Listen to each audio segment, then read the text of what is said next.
Good afternoon, everyone. On the behalf of Women and Young Members Excellence Committee of ICN, it is my pleasure to welcome you all to Yashaswini and Idol Series 81. Yashaswini and Idol is a Wednesday series of program conducted by WIMEC for the Women CS and by the Women CS.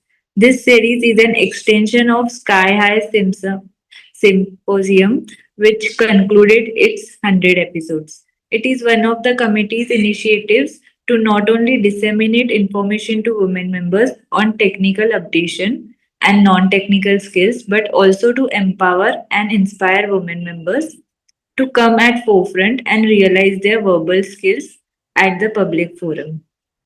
Now, I would like to introduce CA Pratima Chaudhary, a chartered accountant with 19 plus years of experience in financial leadership across MNCs like GE, Collins, Aerospace, and Johnson Controls, specializes in FBA, FP&A, cost control, and business strategy. She now advises corporates and startups on financial finance transformation, compliance, and growth.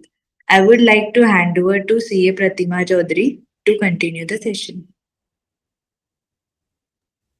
Thanks, Manisha, for such a warm introduction.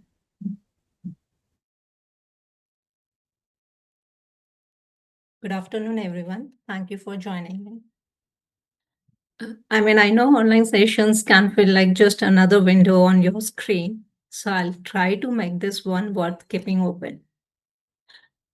We are talking about startup valuation and ESOP accounting, two topics that sounds very heavy on paper, but actually drive most of the decisions that shape a startup journey. Whether you advise as a founder, audit startup, or are just curious about how value gets built and shared, you will find something useful here. So let's start simple. I know these sessions are not going to be an interactive session, but still, like, why does valuation matter at all? Especially in the world where a startup with no profit can still be worth million, right? So I would say, like, I'll start sharing my PPT with you people, and then we can start with this.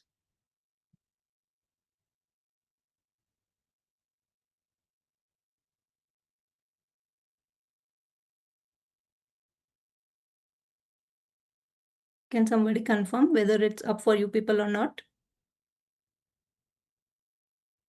Okay, good. So we were talking like why we are talking about valuation, right? I would say like valuation is the language which investors and founders used to talk about future. Valuation is very much in the heart of any startup. A founder usually has a vision which turns into number, and that is what the key for any investors who believes in. So valuation becomes very integrated part of any startup, right? And is it only for the startup why valuation is required?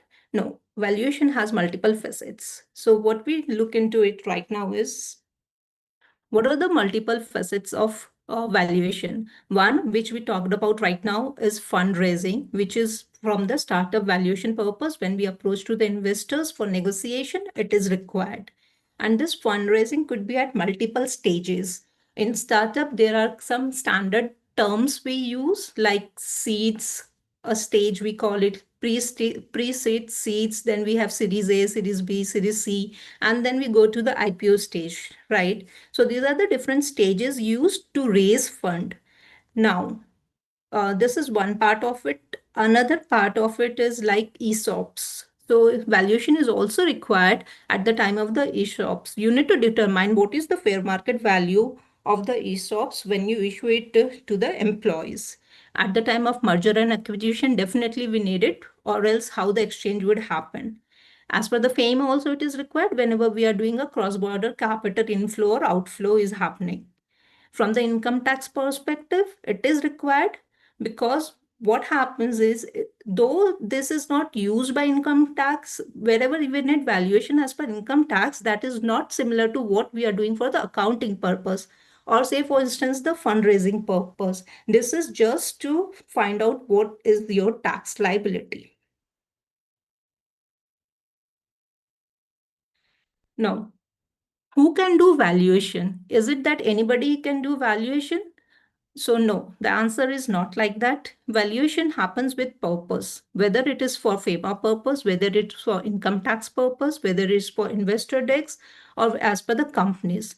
So, there are different authorized or registered person who can do valuation, and there are regulations guiding it. So number one, when we talk about the FEMA regulations, so under FEMA, it is mandate that the SEBI registered merchant banker, generally the category one, has to do the valuation. Even a chartered accountant who is a registered valuer can do this valuation. From income tax purpose, again, it is a merchant banker or a CA who can do this. From companies, if I talk about, it's a registered valuer. Again, this registered valuer can be a CA if he or she is a registered valuer. Investors deck, it can be done, I mean, from anybody inside the company independently or from the internal FP in the team, whosoever it is, because there are no mandates when we go for the valuation for the investor decks. It is like the investors, if they ask for something, you go ahead and get it done, or else it is within the company, they can process ahead with it. There are no such regulation which regulates it. The second one, when we talk about, we are looking into why valuation differ. So, I mean, do you people think like when we talk about the purpose, like from the point of FEMA, income tax, investors decks, do you feel that all the valuation based on the different purpose would be same? The answer is no. The valuation can differ based on the purpose. That's what the next is, why valuation differ. Because investors valuation, as I said, it is not regulated. It is only for the negotiation purpose by the founders to the investors.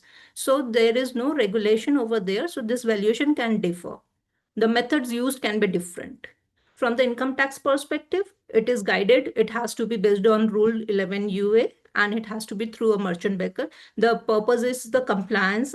So for that very purpose, the valuation here is fixed from the income tax perspective, but it can differ from the investors and from the FEMA and company law. So when we talk about the purpose, the valuation is defined and it might differ. So that's not an error. You might be surprised to see that same startup at the same point of time, you see 4 different valuation, which is completely fine.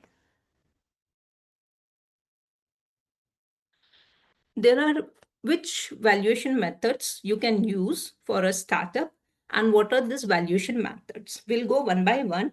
We will discuss and we have examples like for DCF and comparable company method. We will discuss 2 today and rest we'll just explain what it is, right? These are like some of the methods used and this can have different names. But the point is that each of this cannot be used at every stage.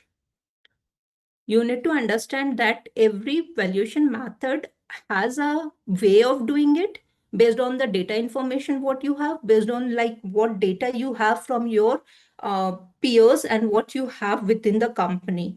So for that very purpose, every method doesn't suits at every stage of valuation, right? You will agree with me, like startup usually, or I would say mostly work on like, future potentials. They don't have a historical financial history with them. So that purpose, like when we talk about valuation, even if they don't have revenue with them, but valuation could be in millions for them because as we said, they work on future potentials. That's what the startup is all about. The first method, what we are talking about is discounted cash flow. I hope most of us are very familiar with this term. So under DCF method, when it is used usually, so as I mentioned, like the stages of startup, it is like seed stage, then you pre-seed stage, seed stage, then you have series A, series B, series C, and then you go for the IPO and so on. So for that particular purpose, when you are a little matured, like between series A and series B stage, you use this DCF method because by that time, you know the potential of the company, you have the revenue and cash flow available with you. You have the projections available you. At that time, we use DCF method. So that's what we say that best for startups with predictable growth and future cash flows. Say, for instance, if you don't have FCFE, which is like a free fund cash flow for equity, then how you're going to calculate your DCF, right? Based on this, how you're going to calculate the valuation or get the valuation. It's not possible. So for that purpose, you need to know what is your future plan, what is your future revenue going to be, what is your future cash flow is going to. And this comes only at a certain stage or after certain years of the startup. At very initial stage, it cannot. We have comparable, like, company method. This is also known as, like, trading method, or there could be some other name for it. Now this is suitable for the startup with similar listed peers. So you see multiple transaction multiple methods. So comparable company method and this transaction multiple method sounds very similar. The process, the way we use the data in is very similar, but the source of the data are very different. So this comparable company method is for, like, at initial stage kind of thing, where you can see you have similar kind of business in similar kind of geography, where you have a company which is listed and the market price becomes the source of valuation for you, right? You apply the ratio of that peer to your revenue and you derive your valuation. We'll look into it. Transaction multiple, again, it's very similar to comparable company method. Same ratio we apply, we do, but here the source is different. Here the negotiated deal price or the amount is referred. Here, when the merger and acquisition happens, we know at what price it happens, right? Where we go for the VC or, for the investment. So we know what investment at what series. Say, for instance, at Series C, somebody got, like, 300 CR or 500 CR of things. So those are negotiated deals. So your reference is on the negotiated deals here, not on the market price. That's the most major difference between comparable and the transaction multiple. Again, transaction multiple is very much, kind of thing which happens at startups, where you want to set a benchmark, where now you have a growth stage, where you have crossed your seeding and everything. Now you are expanding in the market. At that time, this can be used. But again, it is dependable because you need to have the data. Information is the key over here. Burkers or the scorecard method, I would say this is initially at the very too early stage of the startup, where you don't know what the revenue is going to be. You only know the potentials of the startup. So what we do, we see, like, what are our success factors here. We list down those success factors. Like, say, for instance, idea, how strength then is your idea. You have an idea for a startup, how good or solid that idea is. That is one success factor for you. Another could be the prototype. Another could be, like, say, for instance, market planning. So on, you have your success factor listed. You give a maximum value what it could be for it, right? Then we see, like, what we have achieved out of, or which either achieved or which is achievable to us. Meaning that, say, for instance, based on my idea strength, I have discussed with many people in many forum, and I find this idea is going to rock. It's very, very good, and it's definitely going to worth million. So for that particular reason, I say my achievement rate would be 90%. We are very sure about it. So I gave a 500 million valuation to it, maximum amount which I can devote to this idea. And then I say it's 90%. So when you multiply 500 with 90, you get like 450K. I mean 450 millions. That becomes the value for your idea strength. That is one of the success factor. Similarly, you do the valuation for rest of your success factor, you total all the valuation and you get the valuation for that particular purpose. This is again, like, there is no hard and fast rule in it. It is just a discussion. It is just some ideas, some workshops you have done. Based on that, you go and get this scorecard or the purpose method done, and you get the valuation done there. And as I mentioned, this is for very too early stage. Asset bets, again, it is nothing but net present value, I can say, or the net asset value, what you have. It is known to every one of us. This is basically helpful at the early stage, I would say, or at certain situation and industry type. Consider like manufacturing, mining industries, real estates, where assets are more worth than the growth of the company. So at that, what we do, what is my what is my present value or the net value of the assets minus net values of the liability, which gives me the net total, like what remains is the balance, which is my net asset value. So that becomes one of the valuation factor. This also comes into picture because of some of the compliance requirement at the time of the liquidation or merger and acquisition, right? Now, again and again, for a startup, I say, where it is from at a very initial stage to a mid stage where it want to expand, grow, or scale up, there is no such hard and fast rule until unless you have a data source for it. So you can go for DCF if you have a very good data source and you from day one, you know, like this is my revenue, this is my growth happening. So you can just use that. But that's very limited. I mean, you don't find at the early stage DCF method to be useful. So based on your requirement, you use the methods. I've picked up one example for the DCF example over here. So what I have done is, so if you see the light blue colors over here, this represents the present value, and the another blue over here represents the FCFE, which is nothing but the free cash flow to equity. Now, what is free cash flow to equity? It is nothing but, think from a perspective, whatever expenses you have met all your expenses, whatever is left for the shareholders, it is free cash flow for equity. Mind you that when I say this, all the expenses, even the capital expenditures, what you want to reinvest has been done. So that has to be netted off over here. That is what is FCFE in a simple term. Okay. Now, I have taken a discounting rate of 15%, and this number could be here and there. This is just for an explanation purpose. So discounting rate at 15%, you see, like, you know, what is your, so what we are supposed to do, I have a cash flow statement done, I have a projection or the forecast done, I have my budget done for next 5 years, right? So you see year 1 to year 5, I see like FCF would be 20 in first year, second year it would be 35, third year it will be 55, again fourth 80, and fifth I see it would be 100 lakhs. Now, this is my future value, correct? I need to know my present value. So, in order to know the present value, I have to use the DCF formula. I have not bought it here because I assume that we all understand how to get present value from future value. I'm using a discounting rate of 15% over here. So, year on year, you see this is what my present value would be at 15% rate.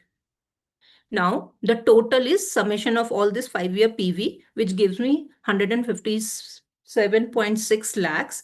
Now, the total terminal value. What is this total terminal value, or what terminal value stands for? Terminal value is nothing but it is beyond the forecast, meaning that usually when we do a forecast, we do it for a like, you know, 3 years, 5 years period. Beyond that, even we don't have that horizon. So we do certain calculation. Based on that, we find this terminal value, which is beyond the horizon of our forecast. So here, like if you see the total terminal value is coming for 469.9. Total equity becomes the summation of this two. Okay. Now, when we see this terminal value, you take a lot of thing into factor. It is again a mathematical equation, nothing else. And you talk about the volatility, you talk about the risk factor. Considering all those, we derive this value over here. When we sum up this total present value and the terminal value, you get your equity value, which turns out to be 6.5 CR over here. The numbers over here are in lakhs. Now, the point is, you know what is your equity value, right? But what you have to do with it, correct? So you need to understand what is my post-money valuation, what is my pre-money valuation. Pre-money valuation is before the investor invests in you, and post-money valuation is after the investor's investment. Okay, say for instance, the investors gives you 1 CR at 15% stake of the company, right? So 1 CR is equivalent to 15%. So 100% will be equivalent to 6.67 CR, which you can see here. So this valuation comes after the investment has been made, which is 6.67, right? So what would be my pre-money investment or the valuation would be? So it would be 6.67, what is your investment? It's 1 CR. Minus that, you get 5.67. It is your pre-money investment or the valuation of the company. Now, when I'm talking about it, if you see, you get, as per the DCF method, you are getting 6.5 CR, whereas here the pre-money valuation you get as 5.6 CR, which is slightly higher. The DCF is slightly higher, but it is acceptable, right? So this way the comparison can happen. The investors can demand you in a different way to do the things because it's their money, they are investing. They would definitely like to know like where it is going, how it is going. So again, at the initial stage, the investor takes more risks at lesser price, but at a mature stage, investors place more value, but the risk is lower because the market is explored, it is known, you know the potential is now good enough. So from that perspective, if you see, the valuation comparison happens and the decisions are taken.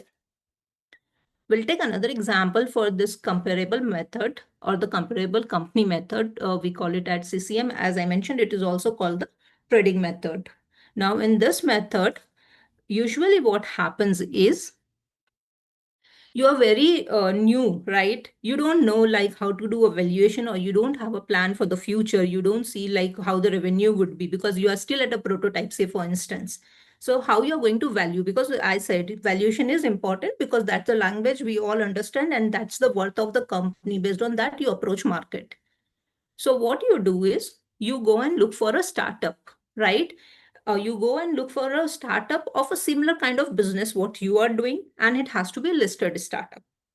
Now, so I won't say listed as startup, but now it becomes a full-fledged business. So I would say like you go and look for a peers which are listed. Now you have to see there are different ratios you can apply. You can see like what is my revenue to my enterprise value of that particular company, right? Once you determine that ratio, you take your own income. What is your income? You multiply it with that ratio. So here what I have done is, if you see like the peers ratio was coming 10 times of the revenue, this is nothing but the enterprise value or the valuation. Now my earning or the income is 5 CR. So I'll apply 10 into 5, which gives me valuation as 15 CR, right? This is very simple and this is how it works. This becomes the estimated value of the startup where you don't have any data available with you. Um, let's take one example, or rather like, you know, when I talk about the startups valuation and everything, so how like you people take it up, meaning that do you think like there is any gap? I said fundraising, correct? So for fundraising, when we are talking about how it works with you, uh, does it strike to you that there are like preset thresholds, meaning that like any amount uh, personates to a particular stage, or is there any time period foundation that after this many period only we go to another stage? Say for instance, you were at pre-seed, which is generally in you know, funding is done by the founder or the family members over there or friends. You don't go to the market at that time. You don't approach people. So now you go to the seed, then you go to the series A, series B stages. So do you think is there any timeline regulating it that after certain 1 year or 2 year time frame you can go to it? Or is it like you can, as and when you want, you can go over there? So the answer is there is no such foundation, there is no such threshold required, nor from the monetary perspective or the amount perspective, and neither from the time period perspective. Okay, so there is nothing that you have raised 5 CR. There are generally thumbs rule, I would say, applied at different stages, what amount you can raise from the market. But there again, it's a thumb rule, we say. It's not hard and core that you have to do that. There is no time limit that you have to wait for 2 years from Series A to Series B. No such rules are there. You feel like we have a growth, we can scale up, we have a market, we have demand, we have to go and get fund because we don't have a cash flow. And you know, I mean, we have to look into it. So you can just go and do that. Now, a very important thing we need to understand is dilution. I hope the term dilution, we all understand. It means like something get diluted, meaning that from the company's perspective, I am a shareholder. I'm having 100% equity with me right now because I'm the founder. I'm at a very initial stage. Later on, I go and introduce somebody. I just gave like, 10% of the equity to the person B. Okay. Now my shareholding is 90%. I am holding the same number of shares. If I was holding 100 shares earlier, I'm still holding 100 shares. But now it has come down to 90% because I have introduced a new party called B to whom I have given 10% stake, right? So new shares will be issued to B. Now when I go, so my percentage has diluted from 100, it has become 90 and B holds 10%. Now in future, when I introduce C again with 10%, now both mine and A, both shares or the stakeholding will get diluted because we are issuing. Number of shares remain same, but the percentage gets diluted because your number of shares are increasing while your shares remain constant. Hope you understand that. So how it matters if dilution is happening? It does matter because your ownership, your control is defined through your holding, what percentage of shares you're holding. So we have to be very cautious. We have to be very rational time to time. As a chartered accountant, it's our role to give those, highlights and bring to the picture of the management or the startup founders that this is how it is going to impact. It is not only we do the valuation or help them with their accounting and all. This is the strategy what we keep building in futures also, right? That this is how it will go, not only today, but we have to look for the future as well. We'll move on to ESOP accounting. If you have any questions on this, we'll take after the ESOP is done. We'll take both the questions there.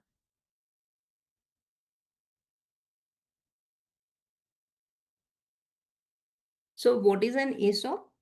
So ESOP is nothing, but it is an employee stock option plan. And it is nothing. In simple term, if I have to say, it is a promise that an employee gives the right to buy company shares at a fixed price in a future date. Mind you, these terms are very, very important. Okay. When I say it's a promise, means it's a promise. I made a promise with you, which will happen at a future date at a fixed price. And you have that right. But that doesn't give you entitlement as on today. Okay. So that's why you see the key bullets over here, not actual shares. It is a right to purchase, not ownership. Ownership will come at a later stage, but at this stage, it is just a right to purchase. I say, okay, because of your services, your contribution, what you have given to the company, the length of period you have spent with the company, after 2 years, I will include you in ESOP at this price. We'll see the example. We'll understand more about it.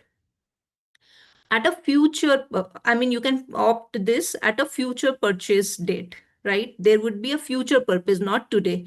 We are sitting in 2025 today. I say from 2027, you will be part of the ESOP. You will be entitled to it.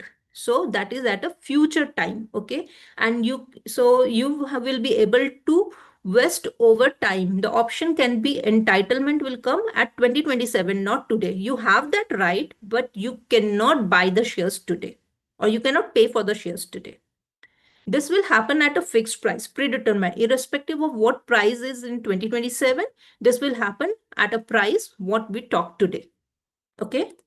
There are certain terms, which key terms I would say we use. One is like fair market value. Another we will use is grant. The third one I can say is the exercise. The fourth one could be lapse. We use it while doing the accounting of it. And the accounting of ESOP is controlled or, regulated or based on our Ind AS 102. How ESOP works? There is a grant phase first, right? This is again a promise has been made. I have given you an option, an entitlement to buy shares at a future date. This is just like, I have a discussion with you and you had just gone around and you say, okay, I'm good with it. That's the discussion. That's an agreement between you and me. So company grants options to employee at a fixed price. And I tell you, I mean, though very elementary, but yet ESOPs, what we are talking about here, because it's a private limited company, I cannot go and purchase, an employee cannot go and purchase any shares there. It's not traded in the open market. Vesting period, it is the entitlement period. If I'm giving you, say, for instance, 1,000 shares, that doesn't mean in 2027, in particular year, you will be taking entire 1,000 shares. No, we have a vesting period, meaning that it will be, you earn it. The right, you have to earn it, and you exercise these options over a period of time. First year, second year, third year, fourth year, fifth year, whatever is the agreement between two of you, right? And in each year, a portion of it will be given to you. Then the balance would, you will be able to vest it over the next period. What is my exercise phase? Exercise phase is nothing. Once you have the window open, you are entitled for it. During that vesting period, you pay for the shares you are buying, right? So that is the exercise phase when you actually become the owner now, because you have been issued a share. So you have a share with you, you become the owner. So now you have voting right, you get the dividend, you have the control.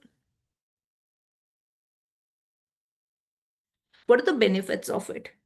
See, I would say, though ESOPs might attract many, it might not attract few. So actually, if you see, the benefits of ESOPs are immense, meaning that there is a, immediate shift happening to your mindset.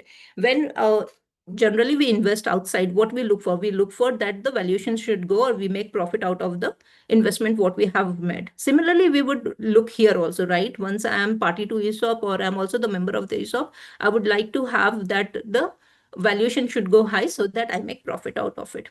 So the moment this thought comes to you, what happens now? You think from the owner's perspective. You want profit to go high. Your contribution, your motivation increases over there, right?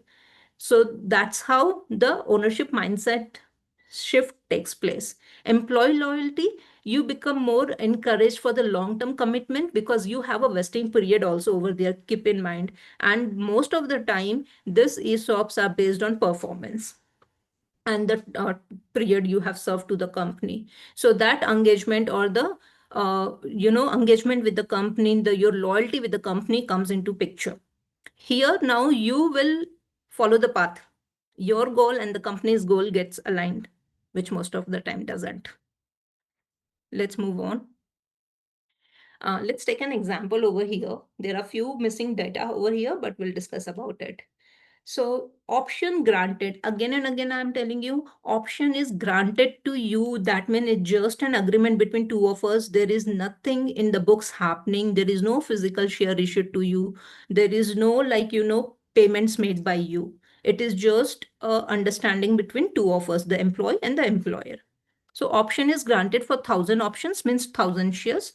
Grant price, mind you, this grant price, when I say, it is rupees 80 per share, meaning this is the fixed price I'm saying at which I'll be giving you this shares. While the current market value of this share as on today is rupees 100 per share. So immediately you can turn it out that had it been I was entitled to buy it today, I would have made a profit of 20 per share, right? That's the potential gain you look for. The face value we assume over here to be rupees 10 per share. Okay. So how the accounting entry takes place at the time of the grant, there is no entry in the books, nothing. But definitely we need to know the fair market value at that time because there is an agreement and we have to have that. And that also helps you because I told you it is at a fixed price, right? So fixed price is the grant price, which become the exercise price for you in the future when you go and exercise your option. Now, if the grant is vested, meaning that in 2027 you agreed that okay, I'm going to take this, right? So in 2027 it becomes the liability of the company to compensate you with that, right? So what the company is going to do right now, company is going to pass an entry in its book where the employee compensation expenses will be debited, and a account called ESOP outstanding account, which is nothing but the part of a balance sheet. It's the part of share capital only, extended version of share capital, I would say, will be credited. Now, this employee compensation expenses will go and hit your P&L and the second one will hit your balance sheet. You create a kind of reserve, I would say here. You park that because it's your liability, you have to pay. It's your compensation promise, you have to pay to the employee. Now, what amount you're talking about? This is 1,000 shares I'm talking about, and this is my 100 rupees. What was this 100 rupees? This was the FMB, the fair market value at the time of the grant. Let's be clear on this, that I have to, and this revaluation won't happen, okay? This grant, when you are vesting or doing the accounting in the books, could be after 2 years, right? But no revaluation happens at that time. We said at a fixed price. So both the prices will remain fixed, the grant price and the fair market value for us. When we have done at the time of the grant, it remain fixed. This accounting will be done in the books, and again I'm repeating, at the time of the grant, no entries would be made in the books. Right now, I have taken entire 1,000 shares over here, but this will come as per the vesting period. So if in our example, I say like it will be vested over 4 years. So each year you will be getting 250 shares, meaning that 25,000 should have been accounted in year one. Year two, I will account another 25,000, year three, year four, so that the end balance in year four would be 1 lakh. So I have done a consolidated entry over here just to illustrate. Once you exercise this option, meaning that I'm paying for, as an employee, I'm paying for it, right? Now I'll get the ownership in the company. So what we do, we'll do the bank account debit. What was my grant price? I promise that I'll let you buy this at 80 rupees per share. So 1,000 shares at 80, which becomes 80,000 for us. ESOP outstanding account, we see here 1 lakh, it will be debited. It is just the transfer happening to share capital now, or secure, I would say, like, security premiums. Share capital, the face value was 10.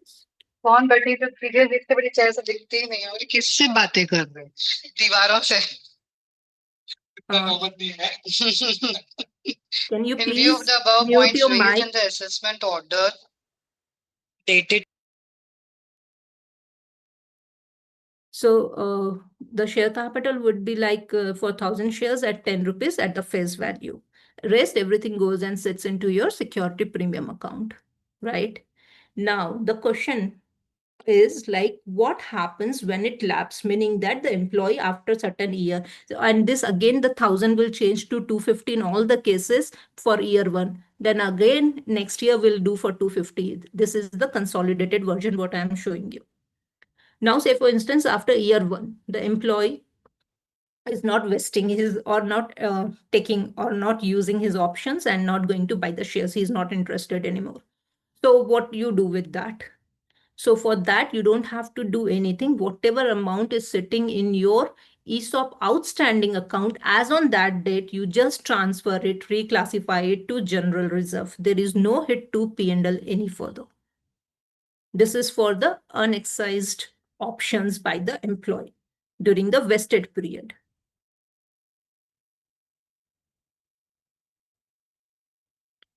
Before we go on to the tax treatment, let's understand one more thing over here, which is equally important, meaning that I I was speaking like vested, vested, vested. So one is like vested, one is unvested option. Vested option is which I have exercised, I have received it. Unvested is which is going to be entitlement for me in the coming years. Do you think that this can be revoked? Meaning that I gave you 250 shares in year one. Now in year two, or in between, after I have given you, issued the shares, I revoke it. Can it be possible? Yes, it is possible. Though the chances are very rare for the vested one, but it is possible.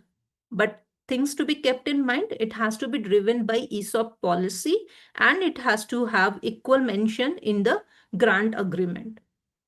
If it is not mentioned over there, you cannot revoke the vested shares. Now, under what situation it can be revoked, right? It can be revoked, say, for instance, at the time of the termination for a cause. It can be for some fraudulent activity, misconduct of the employee, performance not meeting up. It can be. At the time of the merger and acquisition, again, the structure of the company might change. So you might stop the option itself. In future, you are not going to give any ESOP.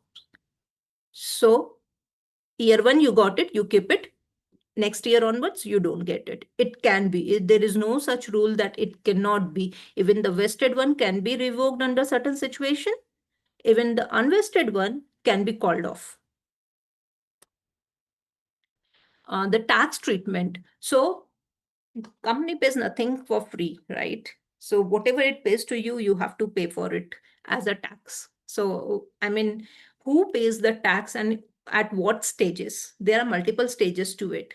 First one get hit when you exercise the option, meaning that you paid for the shares, you bought it today. That very moment, it becomes a perquisite for you. It goes into your salary slip and this is taxable, right?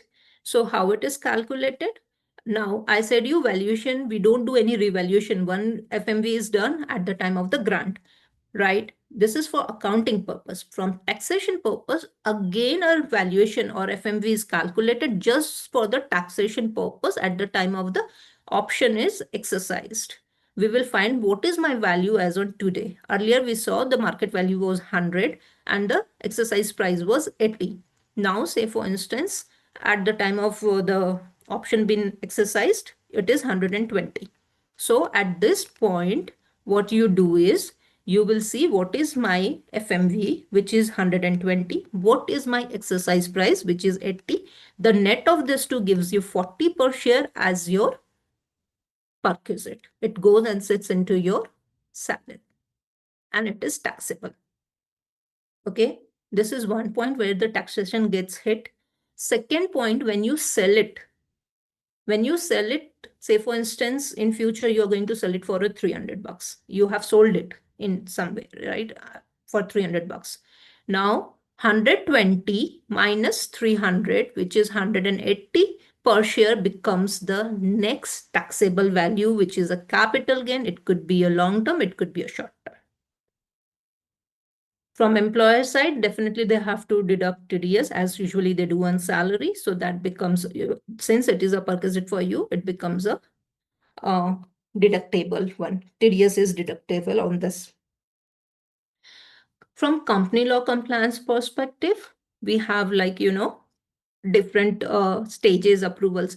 And one more thing, ESOPs has to have find a place in article of association of a company. It has to be approved. It has to be presented to shareholders. If not, you cannot issue ESOP. It is not that today one of the director comes and say, Pratima, I'm going to give you an ESOP. No, we can't do that. It has to be routed through that. So the first step comes from the approval. The requirement is again the special resolution has to be there under section 62(1)(b) and it has to be passed through shareholders. Valuation, I told you it has to be a registered valuer. Disclosure, board report, notes to accounts must disclose this, and there are certain compliances related to ROC which have to be done for it. And there is a lock-in period 1 year from the grant. You cannot sell it off. That is from the company law perspective. This is what I have for today. Let me know if you people have any questions.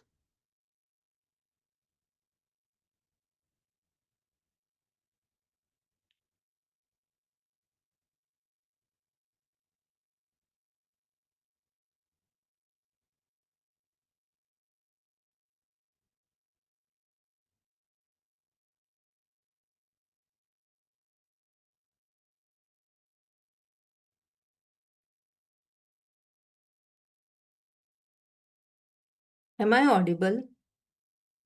Yes, ma'am. Okay.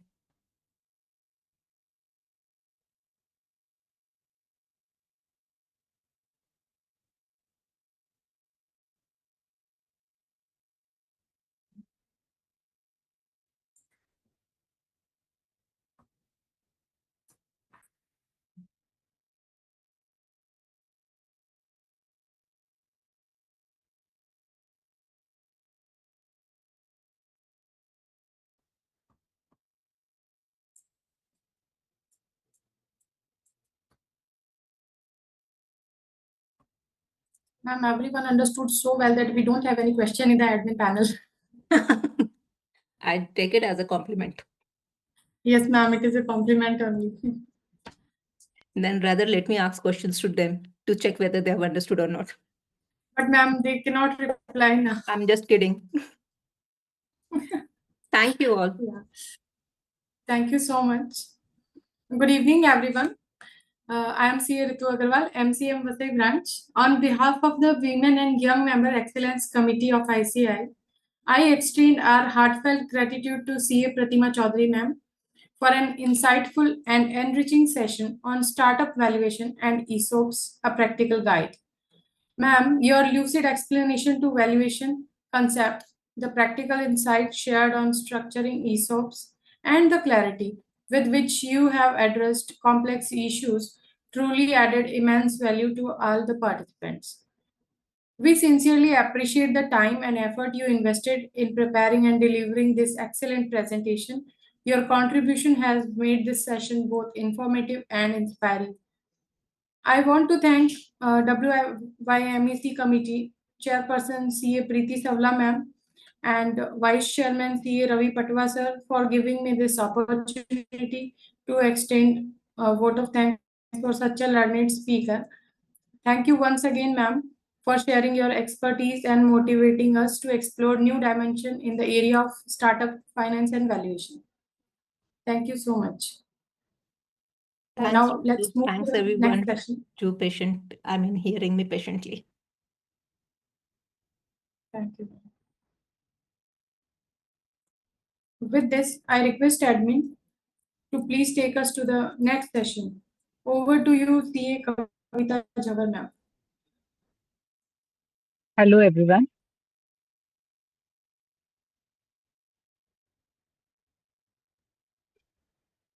Yes, you are perfectly audible. Please carry on. Hello, everyone. This is CA Kavita Jawar. So our next speaker, Sakshi Agarwal. She is a chartered accountant, company secretary, and LLM with over 7 years of experience in tax, audit, and compliance.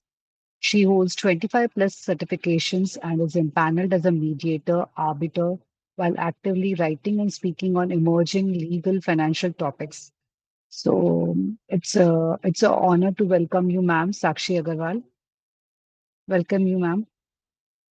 Yeah, thank you. Thank you, Kavita ma'am, for such a warm Thank you. introduction. Yeah, just 1 second, I will share the screen.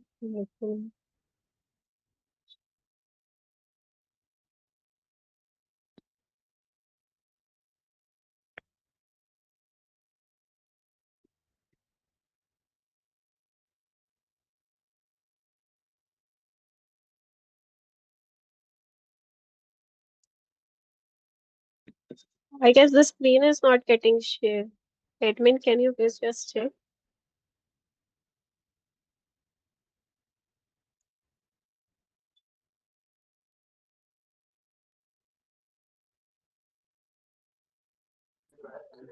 Jigar ji, please help.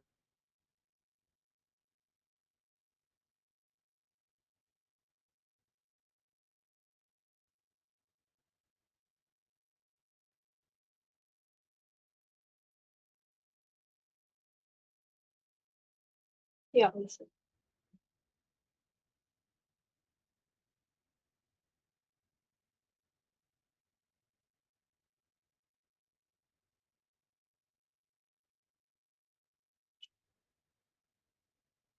I hope the screen is visible.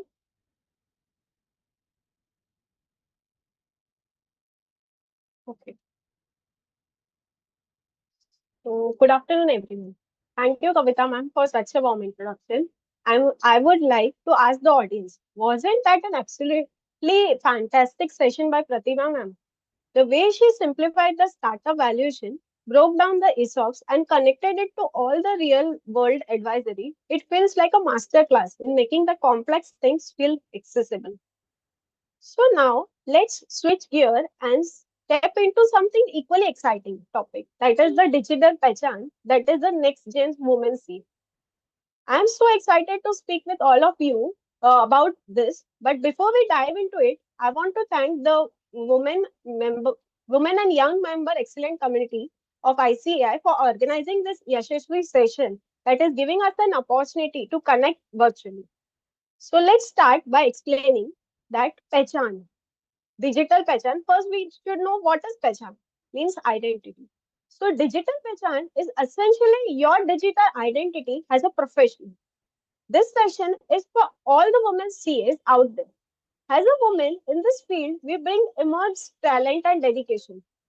But too often, our work stayed behind the scenes. Today, we are going to change that only. The tagline of this talk is that your identity, your opportunity, and your suffer. That the suffer means the journey. In other words, your digital identity can unlock the opportunities. And we are here to help you the empower on your journey. We will discuss why having a digital presence matters, what is real meaning of it, how we can build it step by step. I will be sharing stories, examples, and practical tips also. So imagine that we are chatting and learning from each other's experience, not a formal lecture at all. At the end of our session, we will feel inspired and confident to start enhancing your own digital pehchan. Remember that this isn't about becoming a social media star overnight, but it is about taking a small, meaningful action to make sure that your professional strengths are visible to the world. So let's get started on this journey together. Why do we ever need a digital president as a CEO? Here is a hidden challenge. Talented women CAs often remain invisible, while opportunities goes to those who are seen. You might be doing great work, but only your immediate circle knows it. It is like a well-kept secret, and your expertise deserve recognition beyond just your office or your friends. It is often said today that it is not just who you are, it is who knows you. If you are not showing up online, the people who might need your skill might not even know you exist. For example, I have a friend, let's call him Sita, who is a brilliant C. She was very low profile.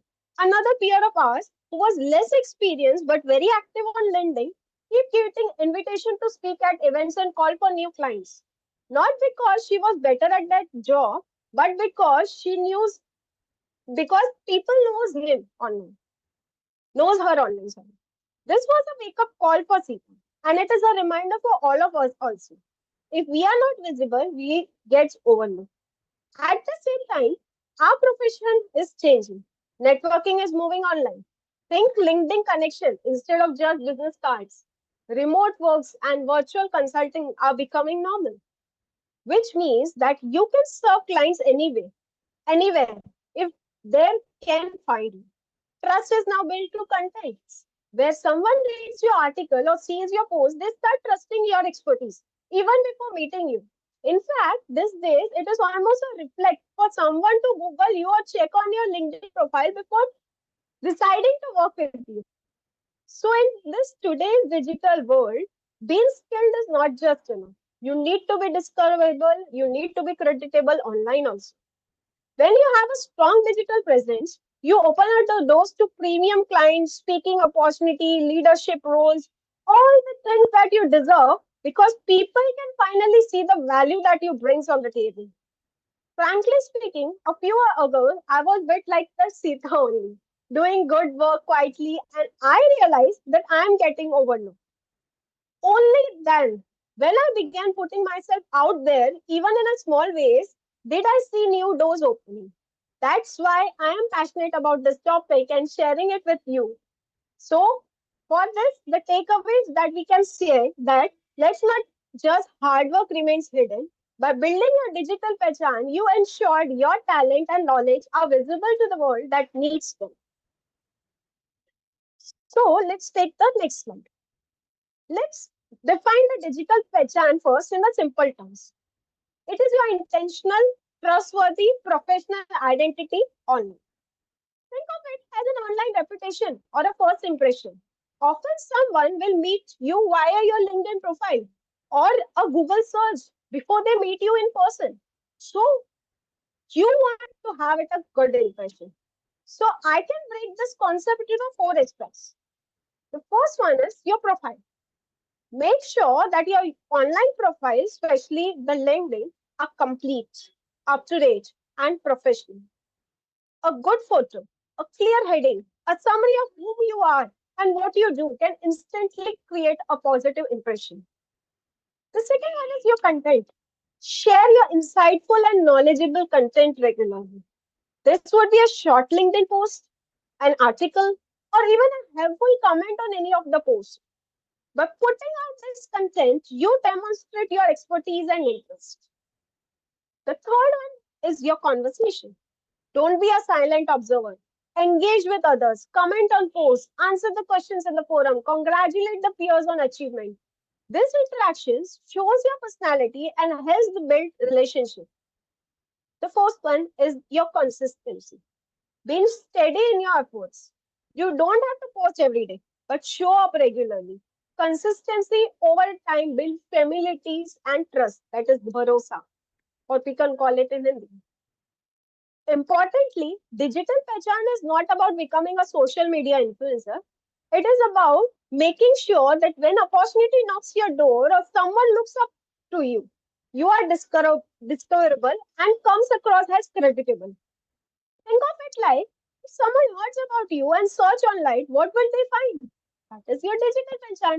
Means that ensuring that they find a genuine professional you. So let's take the four pillars what will make be your focus area for your digital pehchan. To build your digital pehchan effectively, the focus would be on the four core pillars. The first one would be the personal brand clarity. Define what you want to know, known for, sorry, your niche, your strength, and value. Ask yourself, what do I want people to think of when they hear my name? Maybe you're passionate about startups or taxation or forensic audit, whatever it may be. Be clear about it. This clarity will guide you all your online actions. You can even reflect these online headings.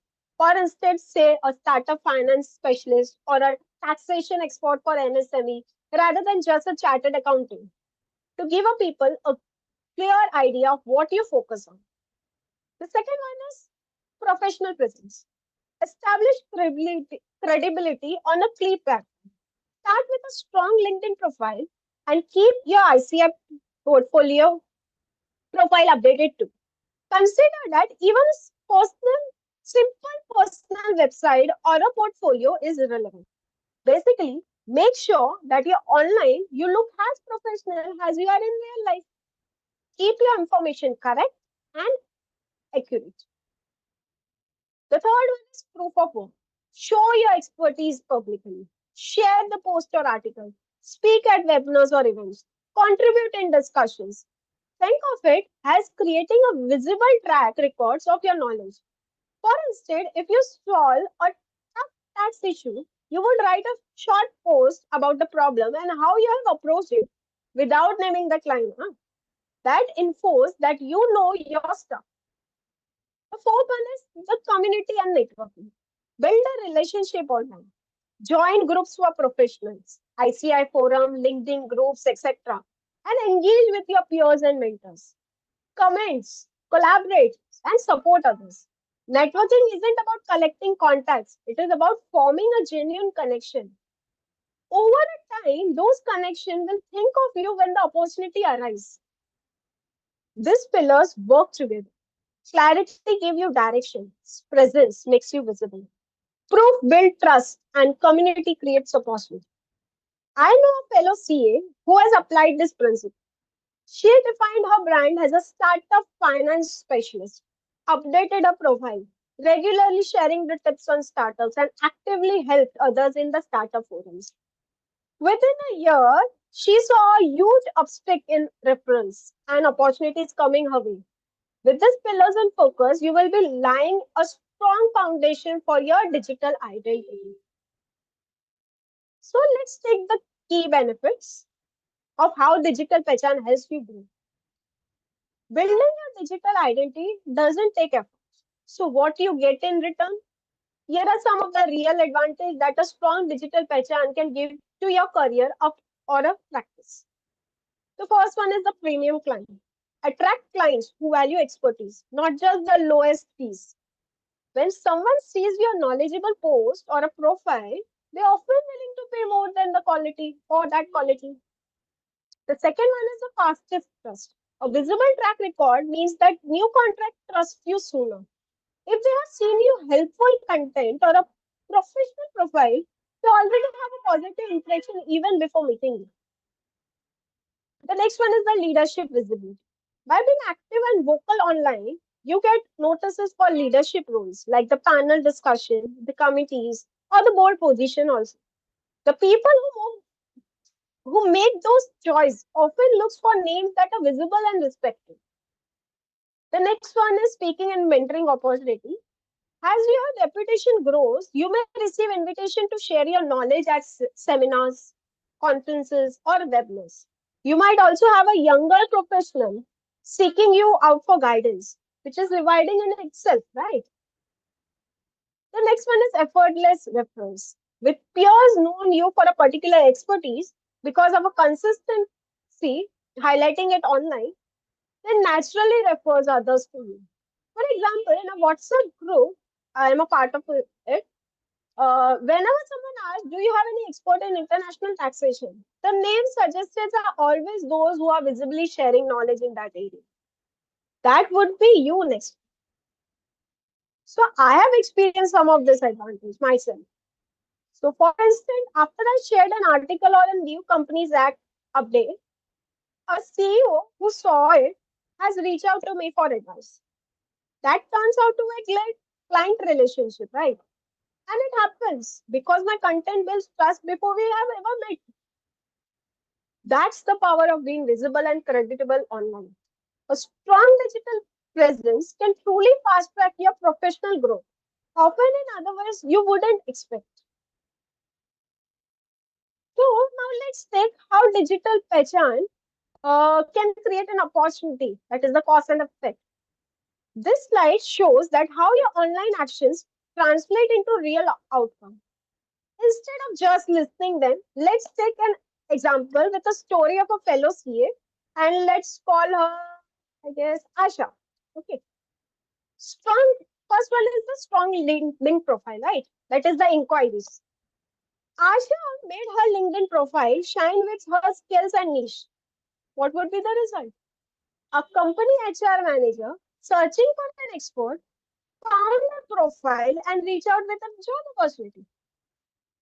The next one is the consistent content. That is an expert reputation. Again, that Asha committed to sharing one post a week about auditing. That is her specialty.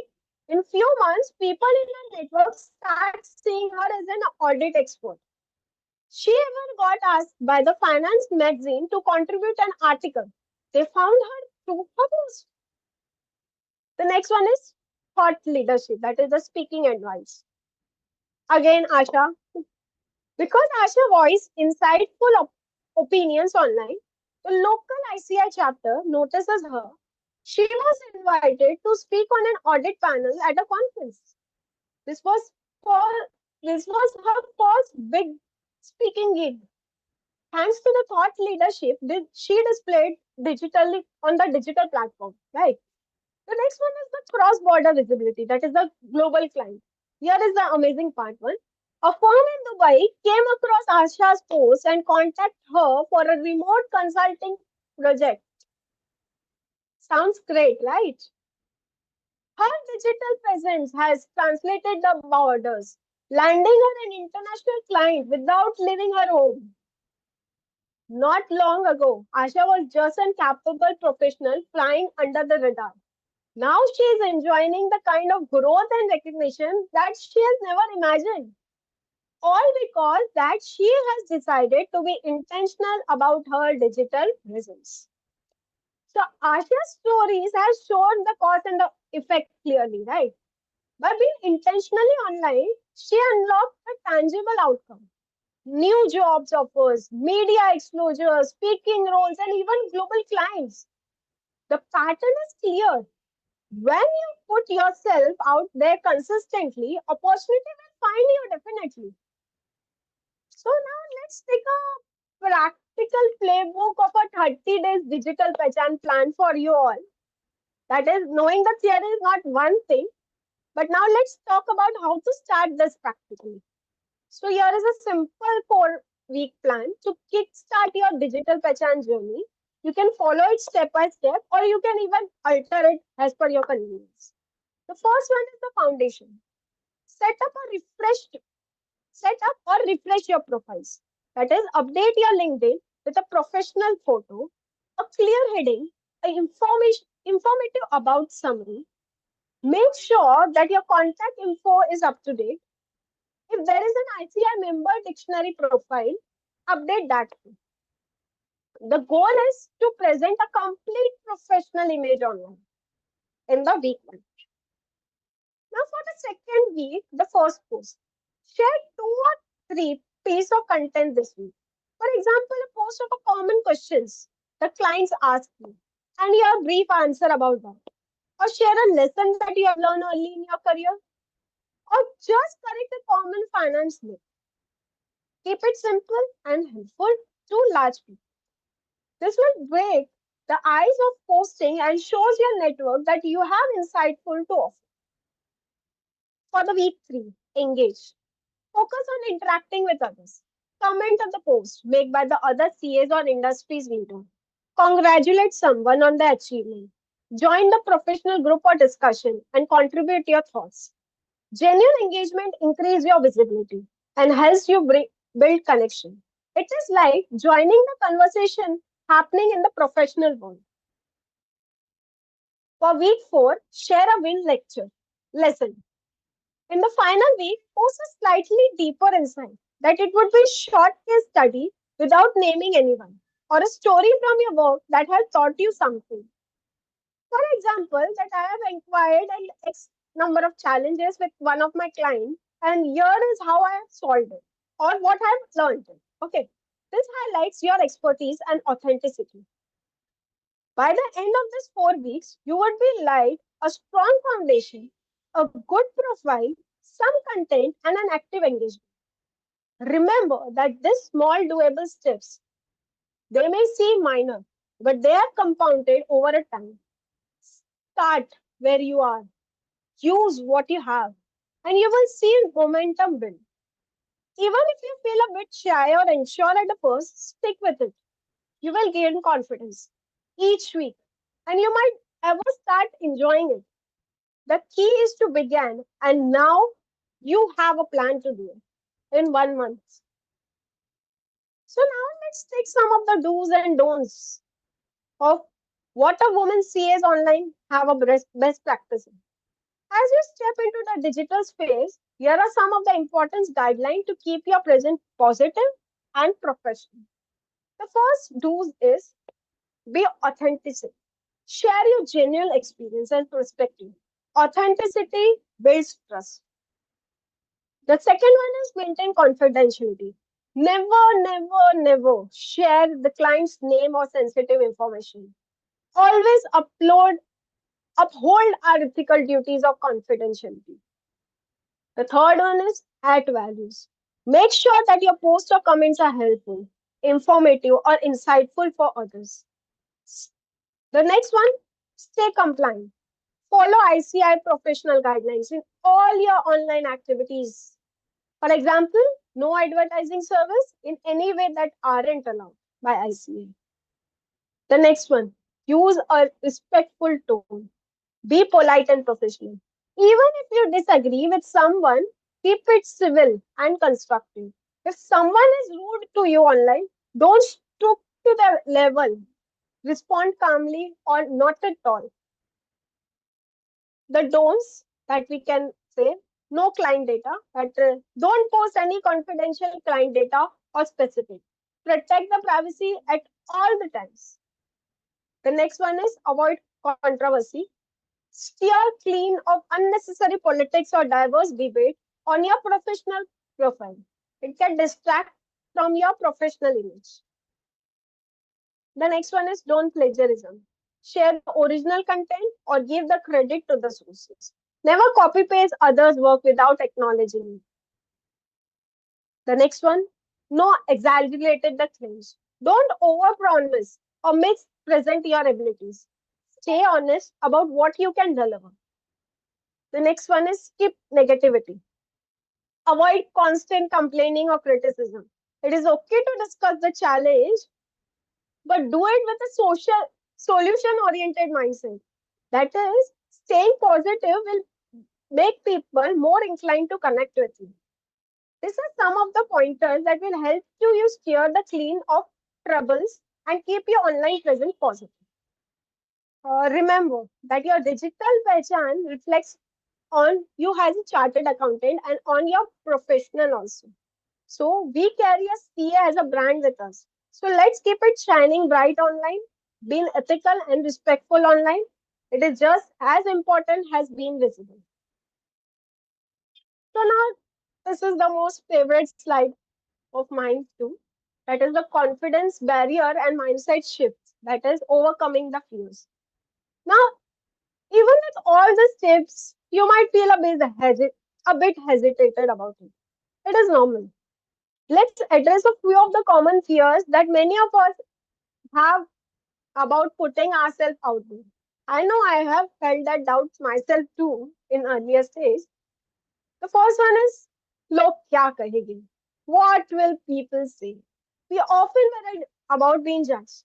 The truth is that those who matters will respect your efforts to grow, and those who criticize, they will probably never going to support you anyways. It's your journey.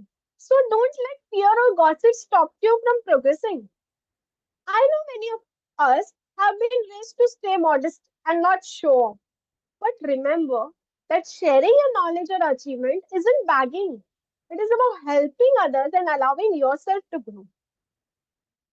The second one is that I am not an expert enough, like that stuff. Almost everyone feels that at some point of time. But remember that you don't have to know everything. You know something that others don't. Thanks to your experience. Even if you are relatively young or new, there may be people who can learn from you. Share what you know. Someone out there needs that exact insight. The third one is I don't have that enough of time. We are all busy building, but building a digital presence doesn't require hours of work. Huh? Start with just 15 minutes or a couple of time a week. Consistency matters more than quantity. A short post, a few comments regularly will bring a big difference. Think of it like investing a small amount regularly to get a big returns later. The fourth one, I have not mentioned in the slide, but just pop up on my mind right now. That is, I am not a tech savvy one. Many of them would get that conf- confidence barrier too. Maybe social media feels intimidating. But if you can use the WhatsApp or email, you can navigate the LinkedIn or a similar platform also. They are designed for professional and not for tax expert, right? Start with the basics and you will pick it up as you go. You don't need to be a computer wizard to build an online presence. So one motive that I love is imperfect action today beats perfect planning tomorrow. In other words, it is better to start now with whatever you can do than to keep postponing it until you have a perfect plan. Your voice matters. Your stories can inspire others. Don't let this fear hold you back. You can begin with one post, one comment, or one connection. Once you start, you will find it getting easier and rewards will follow automatically. So, uh, your digital perchance that is start call for action. We are almost at the end of the session. So let's turn inspiration into action. I encourage each one of you to pick one platform, take one action within the next 24 hours. What does that mean? Choose the platform where you want to strengthen your presence. For us as a professional, it would mostly be LinkedIn. Then decide on a concrete action that you will do today or tomorrow. It would be as simple as that. That is updating your LinkedIn headings, summary, to get better reflected you are what you do. Second is making a short post, for example, sharing and takeaways from this session only, or a useful article that you have recently read, reaching out to connect with someone you met recently. or commenting on a colleague's post to congratulate them or add a thought on them. Any of this action that will might take hardly 10 to 15 minutes, but is crucial first step. Start small, but start today. You have got this. Once you take the first step, the next one will feel easier. Remember that your digital pechan won't be built overnight, but every little steps you do will add up. The sooner you begin, the sooner it will result. Think of your online identity as a plant. Each post, each update is like watering it. Do it consistently, and it will grow and bear the fruits in terms of opportunities. One more reminder I want to give you. In this digital era, your pechan is like your professional passport. It can take you places and open the doors beyond your immediate environment. So own it, nurture it. You have all the knowledge and talents. Now let other make sure the world that you now let's make sure that the world sees that knowledge and talent. So now we are on the conclusion part. So wrap up. I hope you have found this session helpful. We have discussed why digital presence matter, what it involves, how it is built, and how it can unlock the opportunities. I want to thank you all for listening so attentively and being a part of this session. I truly believe that when more women see a step forward and showcase their expertise online, we have uplifted not only our individual career, but also each other and the next generation of professionals also. We show up the world the strength and the diversity of talents in the field. The future of our profession is increasing digitally, and I hope to see all you leading in that space. As we conclude, I encourage you to stay connected and support one another. My contact details are on the slides. Feel free to connect with me on LinkedIn or via email.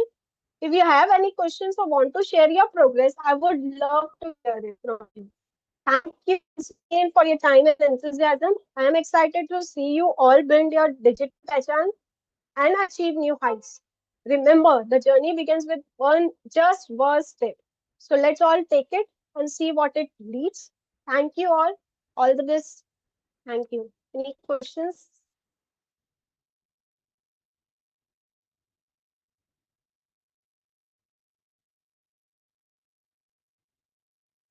Khushbu ma'am, is there any questions in the panel?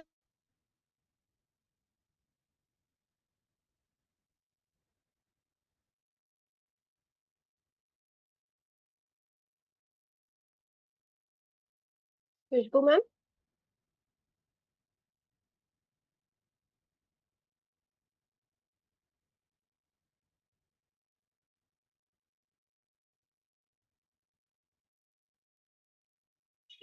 Is there anyone from the admin?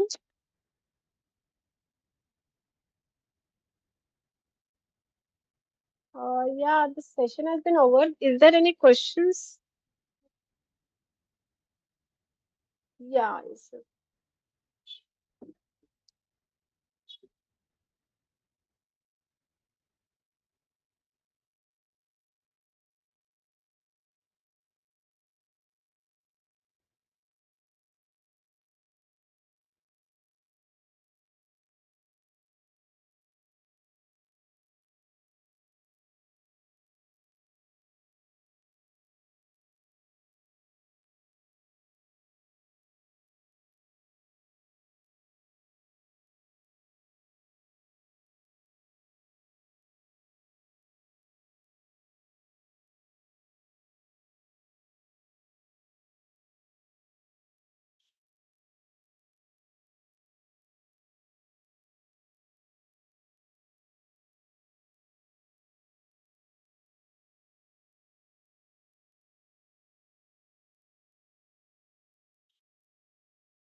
I hope everyone has loved the session and have not found it boring because it was not that technical as such.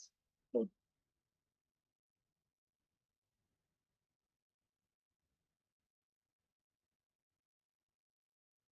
Is there any questions? Khushbu ma'am, are you there?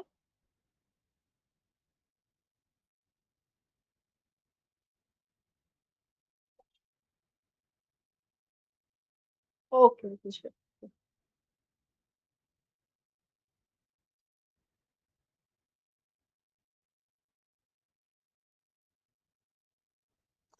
Khushbu ma'am? Khushbu ma'am, are you there?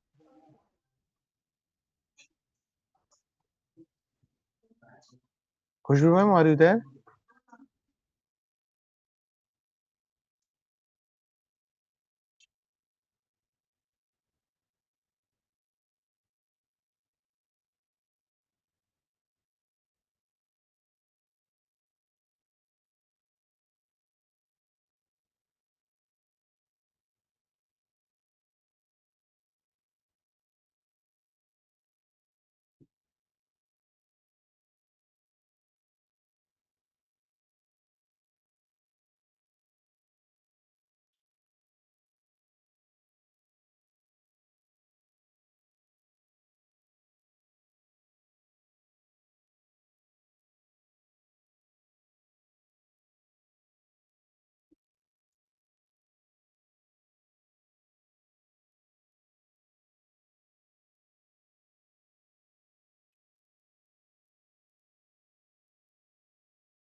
So we can end the session then.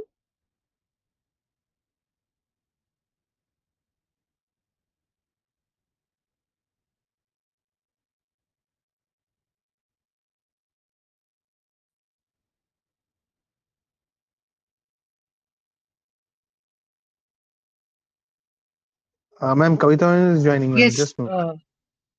Yeah. Yeah, Kavita ma'am. Is there any questions in the chat box? As of now, no, no, no. No. Okay. So Okay. then just Uh, end the session. yes, it was a wonderful session, Sakshi. And thank you for enlightening us and telling us about our digital Pehchan, which was the actually requirement of today's time when we are into Yes. AI and more of digital world. World, yes, So yeah. thank you for guiding us and telling us about our digital Pehchan. Thank you so much, Sakshi. Yeah. Welcome. Yeah. Thank you. Thank you. So we can end the session, huh? Mm, yes, Sure, ma'am. You can. yes, Yes, yes. ma'am. Yeah. Okay. Thank you. Thank you, ma'am. Take it.